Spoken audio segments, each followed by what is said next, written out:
В основата на българската традиция стоят три прости, но дълбоко смислени неща – хлябът, шевицата и народната песен. Не като застинали символи, затворени в музейни витрини, а като живи елементи от нашето ежедневие, празничен календар и възпитание. Те са били част от ритуала на раждането, благословията на сватбата, почита към мъртвите, сърцето на седянката, основата на трапезата. С тях са расли поколения българи, научени да месят с уважение, да бродират смисъл, да пеят от душа. Проектът опозна и съхрани българското предай нататък, пътят на зрънцето, шевицата и песента е роден именно от тази нужда – да не позволим нишката да се прекъсне. Инициативата обединява усилията на 5 местни инициативни групи. МИГ Лясковец Стражица, водещ партньор, МИГ Белене Никопол, МИГ Троян Априлци Угърчин, МИГ Сливница Драгоман и МИГ Самоков. Тези групи, всяка със своята локална специфика и културно наследство, работят заедно, за да създадат жива платформа за предаване на знание и умения. Чрез тематични работилници, празнични събития, записи, изложби и създаване на иновативни дигитални продукти, като виртуален музей и мобилно приложение, проектът дава възможност както на млади хора, така и на техните родители и учители да се докоснат до съкровищницата на българските традиции. Целта не е да върнем времето назад, а да пренесем напред най-ценното – живата памет.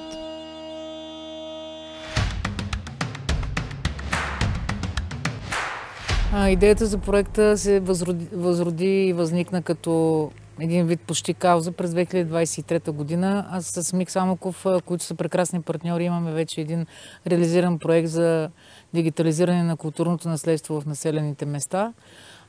В този проект сме 5 местни инициативни групи. МИГ Лясковец Стражица, МИГ Самоков, МИГ Троян Априлци Угърчин, МИГ Сливница Драгоман и МИГ Белене Никопол. Искахме да имаме различни географски райони, защото там обредите, традициите, занечийската храна е различна, фолклора е различен и си има географски отпечатък.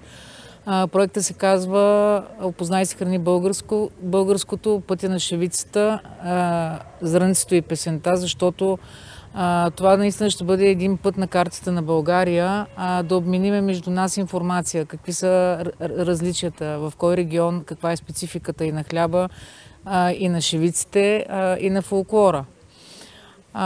Имаме много изследвания, свързани с песни, които никога не са пяти и записвани, и те се пазят от старите хора в малките населени места. Затова във всеки географски район ще бъдат издадени сборници и ще бъдат направени такива работилници за песни. Също така проучваме различните стари технологии, хляб, които пак ги знаят старите хора по селата, както и съвременните такива, за да видим какви са разликите, но в работилниците искаме младите хора и децата да разберат как се прави от традиционния български хляб в населеното място, в което живеят. Шевиците са едно прекрасно наследство, което е изпълнено с символика и във всеки район на България са различни, затова също те са предмет на проекта като изследвания. Опознай се храни българското, предай нататък, има за цел да предаде тези знания и умения, които ще бъдат придобити между поколенията и за напред. И най-вече да бъдат съхранени всички тези изследвания, които ще натрупаме. Песни, които ги има само по тетрадките, те нямат дори ноти, но старите хора ги знаят. Да опознаем всеки регион с какво върви напред към популяризирането на своята етнографска област.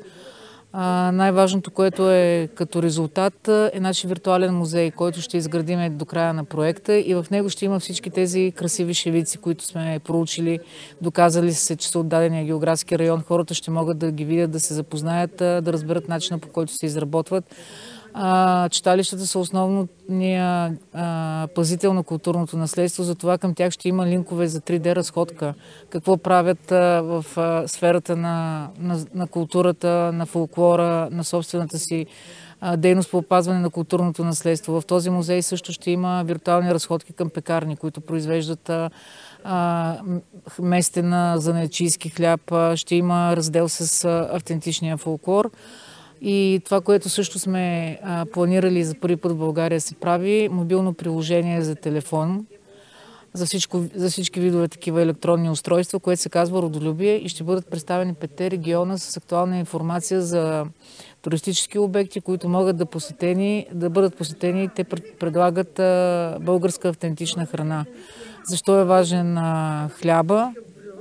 Защото е важна и шевицата, и фолклора. Те всички са обвързани в българския фолклор, в народното творчество, в църковните обичаи и обреди. Те вървят заедно с хората през вековете и нямаше как да разделиме хляба и шевиците и песните, да ги проучваме по-отделно, защото те участват в всеки наш емоционален момент, когато говорим за българското.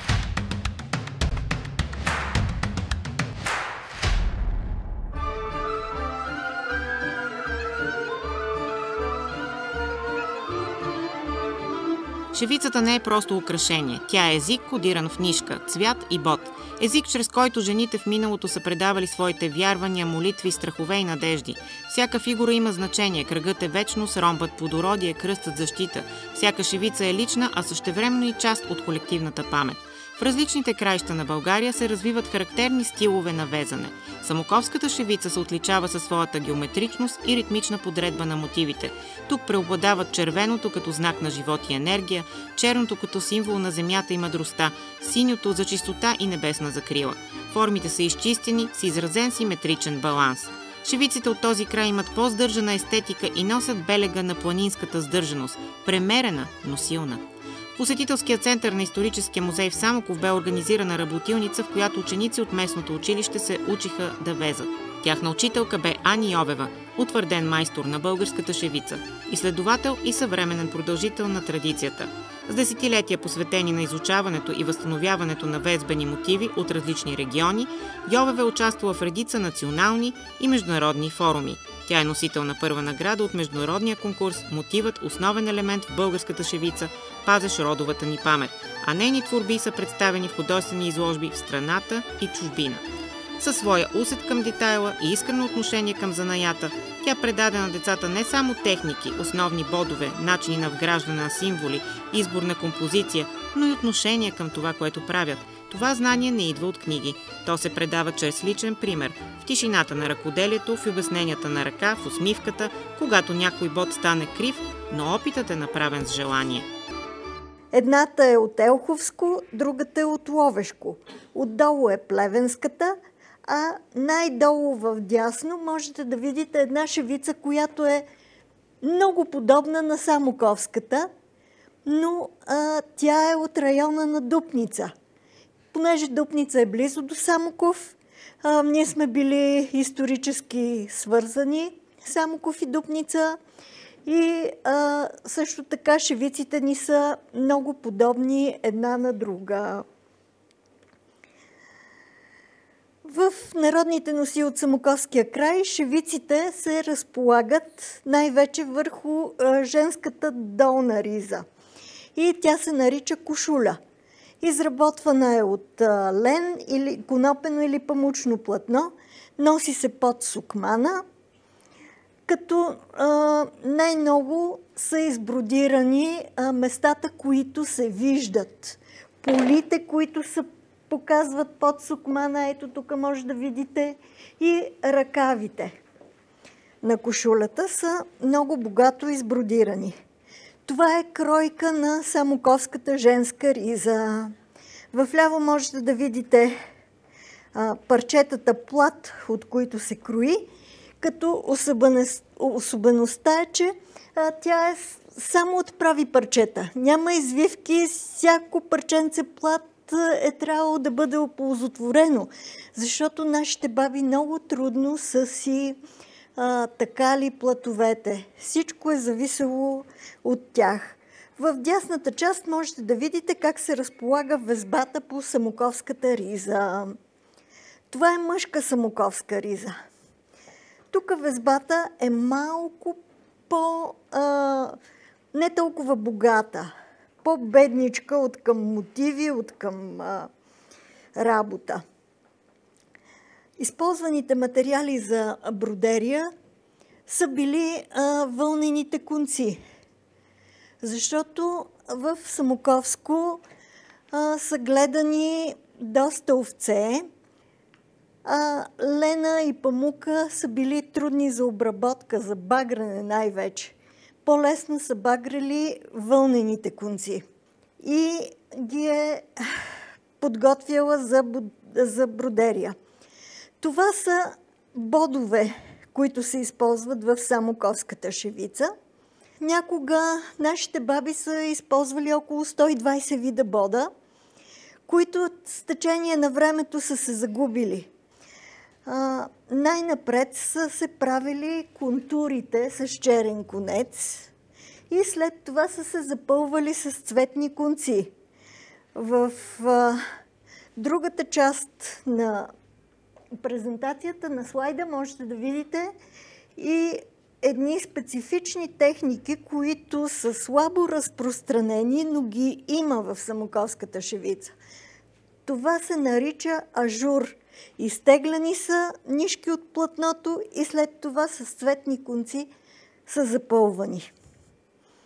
Символите в самоковската шевица присъстват много древни символи. Соларни знаци, кръгове, кръстове, свастики, звезди, фигури на животни и птици. Имаме петли, пауни, коне и цели легенди са разказвани в шевици. Също така човешки фигури се срещат, които са преплетени с най-различни растителни, както можете да видите на третия ред. Както и богинята Кибела. И до такава степен е стилизирана, че от двата лъва са останали само тия двечките спирали. Да, трудно може да се разпознае на самата шевица, но като са заедно с статуетката, вече си личи какво е. И ние в нашите български народни приказки си имаме приказката за Слънчова майка. И това може да се каже, че едва ли не е илюстрация към тая приказка. Според това на какви ризи се слагат мотивите, те са за мъже и за жени. За мъжете са по-характерни геометрични елементи, докато при жените, женските мотиви, те служат повече за плодородие. Жената да има потомство, да има деца. Това са едни червени парчета плат, които са богато избродирани и се слагат на самоковската риза на пазвата и се наричат ошвици. Също такива парчета можете да видите и по ръкавите на женските ризи. Това са поли от женски ризи. Можете да видите цветя, клончета, някакви такива абстрактни фигури, които не биха могли да се разпознаят какво точно е изобразено. Този мотив, например, се нарича човеко. Други мотиви са според това, което е изобразено. Звездата, стамболчето, карамфило, това са имена на цветя. Ябучка, круша. Други са на селата, в които са се бродирали тия шевици. Има райовчето, има шипоченчето, широкодолчето също. Спрямо това, колко фигури има на шевицата, са ги наричали 4-те глави, 8-те глави. Това е стамболчето. Това е от лявата страна се нарича кръстачо, а от дясната венчето.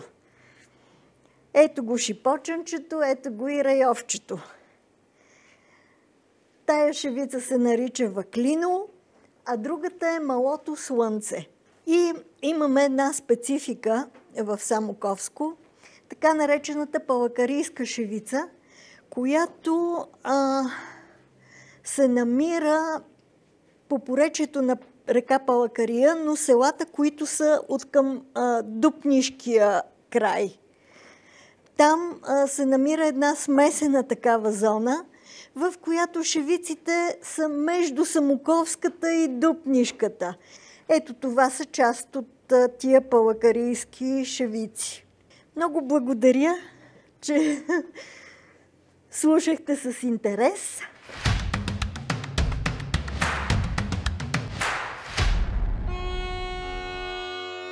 Хлябът има специално място в бита на българина. От древността до днес той е не само насъщен, но и част от ритуали, празници и делници. Зърното, отгледано с труд и търпение, се превръща в брашно, а от него с ръце, време и уважение се прави хляб. Замесването е умение, но и връзка между поколенията, между земята и човека. В село Поповяне край Самоков се пази една особена рецепта – задзива. Това е печиво, приготвено с добре втасало тесто, мая, масло и сирене. Тестото се разточва на тънки кори, редувани с плънка от натрошено сирене и разтопено масло. Нарежда се на пластове или се навива, след което се пече до златисто. Катя Петкова се казвам, на 85 години съм. На 15 години съм почнала, майка ми болна, на 15 години съм почнала да меся.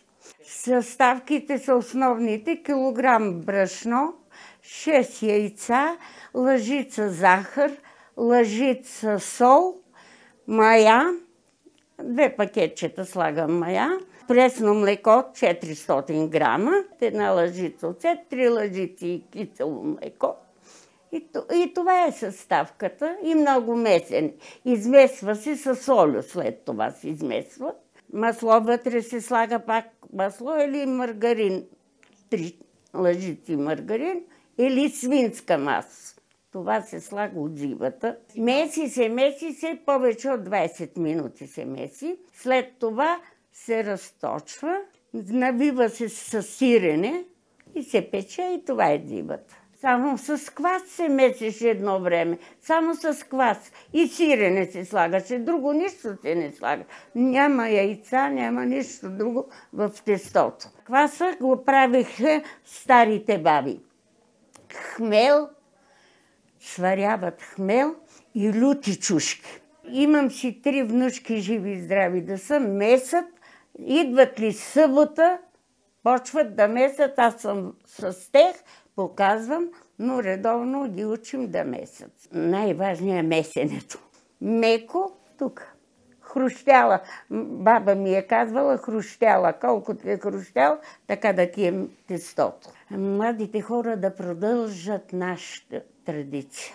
Това е да продължат нашата традиция. Това пожелавам. И здраве, най-много здраве. Това е на младите хора. Дзивата не е само домашно ястие. В селото има празник, посветен именно на нея. Тогава жените от Поповяне показват пред гости и млади хора как се приготвя, споделят варианти, предават тънкости. Събитието съчетава демонстрации с дегустации, разговори и рецепти. От 2005 година, 2005 се прави празник на дзивата в Поповяне. През есента някъде, наричаме го на плодородието, картофи и дзива. Като приберат картофа и казваме хайде вече, празнуваме. И значи имали сме по 30 броя донесени дзиви. Носят хората, състезават се, даваме награди. Всички са вкусни, всеки е вложил огромни усилия вътре, мерак, любов, всичко. Значи, първо материалите трябва да са качествени, това не го обсъждаме, нали, яйца, брашно, сирене, всичко трябва да е автентично. Които гледат да помнят корените си, защото няма развитие нагоре без корен. В село Бели Искър също се пази традиционно тестено ястие – рилският зелник. Приготвя се през цялата година, но съставът на плънката зависи от сезона. През зимата се използва основно праслук, през лятото коприва, лапът, спанак и други зелени растения от градината. Корите могат да бъдат домашно точени или готови. Зелникът се реди или навива, пече се бавно, а когато излезе от фурната се залива с пръшки, запържено свинско в мазнина, което му придава характерен вкус. В края на юни в селото се провежда кулинарен празник, на който жените от района представят различни зелници. Някои по класически рецепти, други с нови идеи. Целта е не просто да се покаже вкусното ястие, а да се съхрани знание, предавано с ръце, с поглед и с уважение към труда. И дзивата, и зелникът разказват истории. За зърното, което се сее и жъне, за огнището, в което се пече, за хората, които го споделят. Хлябът не е просто храна. В тези села той е част от паметта.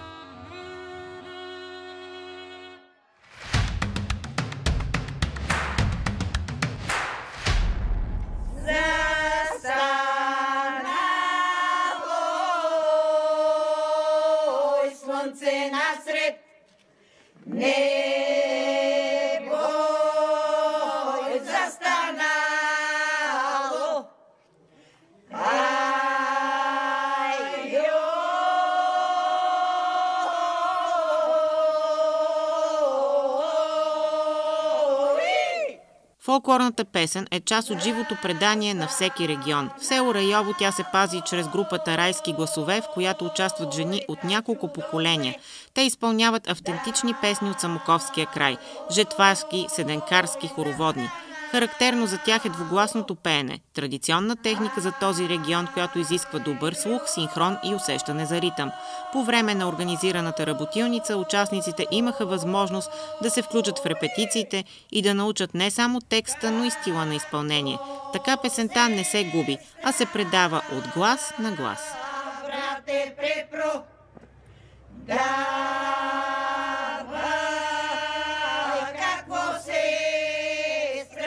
Типично за Райово е двугласното пеене.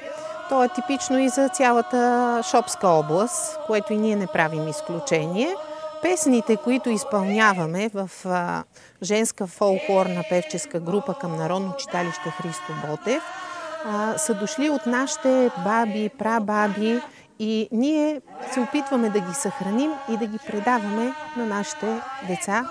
Песните, които изпълняваме, са сватбарски, жетварски, изпълняваме исторически, такива свързани с Крали Марко. Има приемственост. Ние се радваме, че и децата проявяват желание, но това се възпитава и в семейството. Дечицата, които са в групата, са така от семейство на певици, мога да кажа, то достойни. Прабаба им предава, баба им също и те идват с нас сега, изпълняват по-лекички за тях песни, но със желание идват и това наистина им достави удоволствие, пък нас ни радва. Много се радвам, че ние сме част от този проект и такива проекти трябва да има повече, за да може да се включват все повече села и така да покажем и на България, не само в нашия район, какво имаме, ще имаме и дай Боже да го съхраним.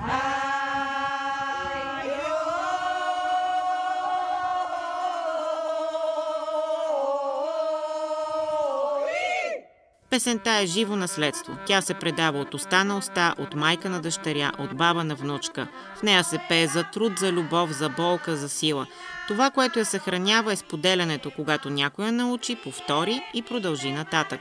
Фестивалът "Пътят на песента" в село Алино, част от проекта, събра над 160 участници, певчески и танцови състави, индивидуални изпълнители и самодейци от различни краища на България. Скъпи гости, уважаеми жители и приятели на село Алино и на българския фолклор! Тази вечер поставяме началото на едно вдъхновяващо музикално пътешествие. Първото издание на фестивала "Пътят на песента" в село Алино. Неговото провеждане е възможно благодарение на подкрепата на местна инициативна група град Самоков, Народно читалище Васил Левски, 1937 година, село Алино, кметство Алино и община Самоков. Събитието, на което присъствате, не е просто концерт. То е празник на наследството, на връзката между поколенията, на силата на песента, която ни събира и ни напомня кои сме. С този фестивал правим първата стъпка към съхраняването на нашето музикално наследство, към разказването на истории чрез мелодии, към предаването на духа на село Алино и шопската фолклорна традиция. Нека тази вечер бъде запомняща. Нека песента ни води и дава живот на традицията, която ще се предава напред. Сцената оживя с жатварски, седенкарски, хороводни, юнашки песни, изпълнени в автентичен стил. Селото се изпълни с музика, а многобройната публика посрещна изпълнителите с аплодисменти и радост.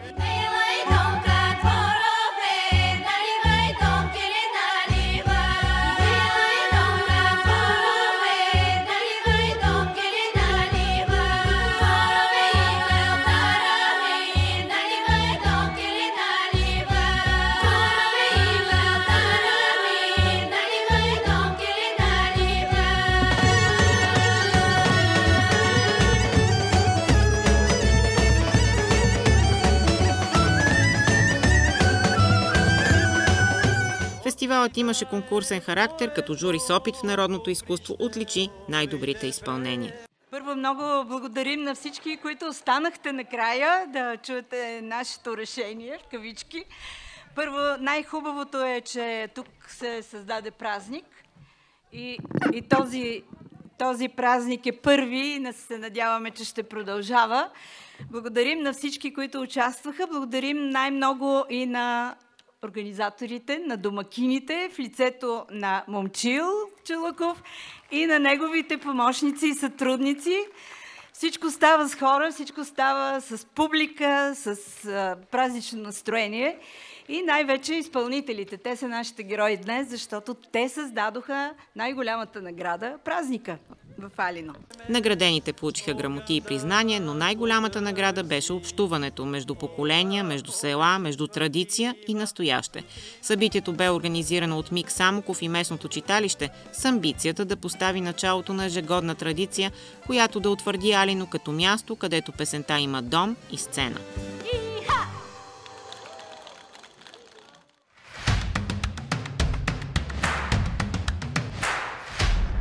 Празникът на Благовещение в парк Ридов Самоков събра ученици от всички самоковски училища, родители и гости в едно събитие, което по естествен начин обедини темите на проекта – зрънцето, шевицата и песента. На поляните се проведаха забавни игри, звучаха народни песни. Част от учениците донесаха питки, приготвени вкъщи, други опитаха от топлите питки, осигурени от Мик Самоков. Предложена беше и традиционна самоковска супа с сезонни зеленини, приготвена на място. Познат вкус, който носи усещане за дом. Днес сме тук, ние от кулинарните фестивали на България, на най-хубавия празник Благовещение в Самоков. Правим много вкусна пролетна зелена чорба с много зелени по традиционна самоковска рецепта с майстор Тина, главен готвач.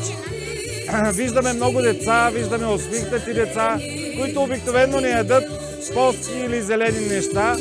Сами може да видите обаче опашката, защото пролетната зелена чорба по самоковски е изключително вкусна.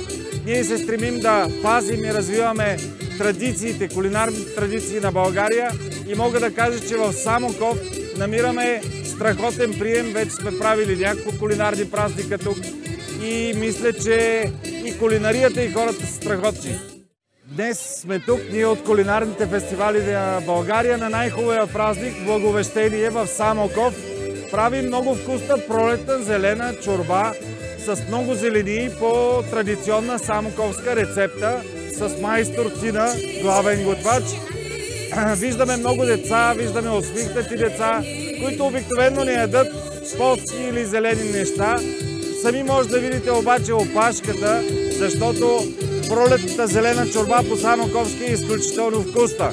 Ние се стремим да пазим и развиваме традициите, кулинарните традиции на България и мога да кажа, че в Самоков намираме страхотен прием. Вече сме правили няколко кулинарни празника тук и мисля, че и кулинарията и хората са страхотни. Освен игрите и храната, участниците имаха възможност да разгледат изложени занаятчийски изделия и шевици, изработени по време на работилници по проекта. Възползвахме се да поздравиме децата на Самоков с прекрасната блага вест, която в днешния ден бъдещата Божия майка на Спасителя, Света Дева Мария, научава от Архангела, че ще роди Спасителя на света.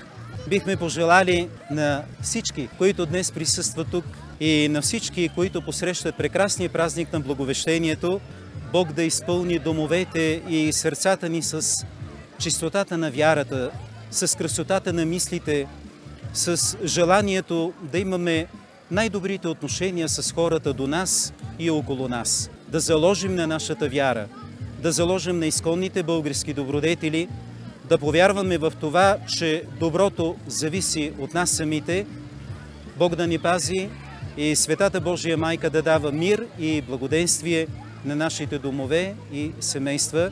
Честит и прекрасен празник на Благовещение Богородично! Празникът се превърна в жива среща с българското. Много се радвам, че днешния празник събра толкова много хора от различни възрасти.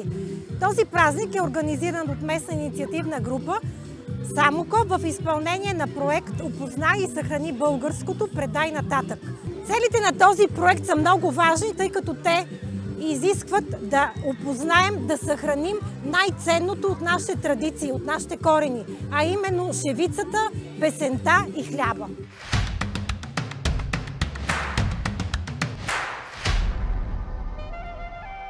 Хлябът, шевицата и песента не принадлежат на миналото. те могат да имат място и днес, когато има кой да ги предаде. Проектът «Пътят на зрънцето, шевицата и песента» събра знания, които не се намират в интернет, а в домовете, в ръцете, в гласа и показа, че предаването на традицията е възможно.